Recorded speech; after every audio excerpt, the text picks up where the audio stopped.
kahit na anong kayod ang gagawin mo para kumita ng pera, hanggat hindi mo alam paano pakitain yung perang kinikita mo, wala pa rin talagang mangyayari sa'yo. Alam mo bang 3 steps lang ang kailangan mong gawin upang magkaroon ka ng sapat na pera at makamtan na ang ninanais mo sa buhay? Number 1 na step ay mag-create ka ng value to earn money. Yes, hindi naman pwedeng kumita ng pera ng basta-basta na lang na nakatunganga lang.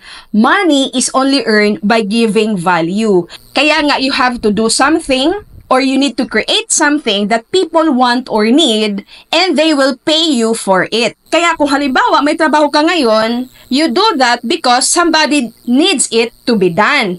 And binabayaran ka doon sa trabahong ginagawa mo. Pero kung mapapansin natin, maraming mga Pilipino may trabaho pero bakit hindi pa rin talaga umasenso? Kulang pa rin talaga ang kinikita. Ito po ang tandaan natin. It's not about how hard you work, but how much value you give. Yes, kasi kahit na ba pumapasok ka 24 oras sa iyong trabaho, kung limitado naman yung value na binibigay mo, talagang mananatili lamang ang iyong kinikita doon sa oras na binibigay sa iyong trabaho. Normally, kapag tayo po ay empleyado, fix ang ating sahod. Halimbawa na lamang, meron ding isang beggar or nanglilimos. Yung nanglilimos, kahit na anong gawin niyang pakiusap, sisigaw siya na pahingi namang barya, kung wala siyang gagawing pagbabago, wala siyang value na binibigay sa society, wala pa rin talagang mangyayari sa kanya unless talagang meron siyang hakbang na gagawin, mag-aaral siya, gagawa siya ng negosyo, 'di ba? Meron siyang gagawin na pagbabago para makabigay ng value sa ibang tao dahil alam niyo po, sa mundong ito, kapag wala kang ibibigay, wala ding ibibigay sa'yo. Kaya nga, you have to give first before you will receive. The more value you create and give, the more you earn. Kaya kung titingnan mo yung mga naging successful na mga tao, talagang sila po ay nagtatrabaho. Yes, they are working so hard, but they are giving value to other people. For example, dito sa International Marketing Group or IMG, personally, ako nagtuturo about personal finance. So marami akong natuturuan kung paano makapag-ipon ng tama. So I am giving value. That's why, doon sa aking pagtuturo, I am earning. Working hard is different from giving value. Kaya i-check mo, ikaw ba ngayon na empleyado, how can you give value to your society? How can you give value to other people?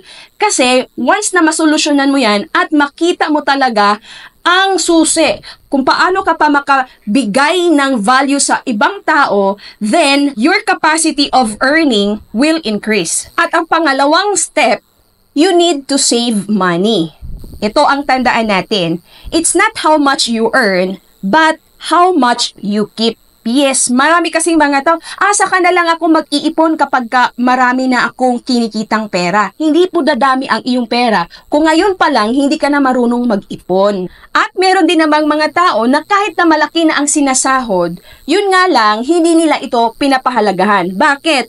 Kasi kapag sahuran na, napupunta ang kanilang kita doon sa mga pagsha-shopping nila, pagbibili ng mga bagay na hindi naman talaga kailangan. Kung ang kinikita mo kasi hindi nagkasya sa mga pangangailangan mo, then tandaan mo, gawin na ang step number 1, which is give more value and earn more. Kasi kung matutunan mong makapag-ipon ng pera bago ka gumastos, nagkakaroon ka ng disiplina na maaari mong tipirin ang lahat ng bagay. Maaari kang makapagtipid ng kuryente ninyo, maaari kang makapagtipid ng tubig. Bakit? Dahil meron ka na noong ugali na talaga namang pinapahalagahan ang bawat bagay na iyong pinaghirapan. At ang pangatlong hakbang, you need to grow wealth. Yes, you earn money and you save money, pero saan napupunta yung ipon mo? Hindi po lalago ang iyong ipon kung hindi mo ito i-invest. May mga tao turn their cash into trash Anong ibig sabihin yan? Yes, meron na silang iniipon na pera, yun nga lang, yung pera na naipon nila, imbes na palaguin at ilalagay sa mga financial instrument, ito naman ay binibilihan nila ng mga bagay na talaga namang nagde-depreciate ang value. Halimbawa na lamang, meron akong isang kakilala, nag-ipon siya ng pera para pambili po ng cellphone. Wala pong masama sa pagbibili ng mga gadget or what. Pero, kung nais mo lamang na yung latest na gadget ang meron ka, pero meron ka namang ginagamit, hindi po tama yon, di ba? Kesa kung halimbawa, meron kang iniipong pera at nilagay mo ito sa financial instrument na maaring lumago, ibig lang sabihin, meron ka na noong tinatawag na stewardship doon sa wealth na ipinagkaloob sa atin. Ngayon, ang tanong, paano mo ba ginagamit ang pera na naiipon mo? Do you turn that cash into trash or you are creating cash from your cash?